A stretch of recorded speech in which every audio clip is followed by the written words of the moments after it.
Hi friends, welcome to Swapna's kitchen and rangoli. ఈరోజు నేను మజ్జిగ చారు ఎలా ప్రిపేర్ చేయాలో చూద్దాం. ముందుగా స్టవ్ ఆన్ చేసుకొని ఒక బౌల్ పెట్టుకొని అందులోకి 2 టేబుల్ స్పూన్ ఆయిల్ వేసుకోవాలి. ఆయిల్ కొంచెం వేడాక 1 స్పూన్ పోపు దినుసులు వేసి ఫ్రై అవ్వనివ్వాలి. ఆవాలు, జీలకర్ర, శనగబ్యాలు, ఉద్దిబ్యాలు కలిపి 1 స్పూన్ తీసుకోవాలి. ఇందులోకి సన్నగా కట్ చేసి పెట్టుకుని ఒక ఆనియన్, 2 పచ్చిమిర్చి కూడా చిన్నగా కట్ చేసుకొని వేసుకోవాలండి.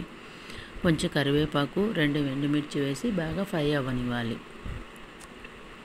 ఇప్పుడు ఒక బౌల్లోకి ఒక హాఫ్ ప్యాకెట్ 250 ml కర్డ్ తీసుకొని అది మజ్జిగలాగా చిలికి పక్కన ఉంచుకోవాలి. ఇందులోకి సాల్ట్ వేసుకొని ఇలా వీడియోలో చూపించిన విధంగా ఇలా కొంచెం పల్చగా ప్రిపేర్ చేసుకోవాలి.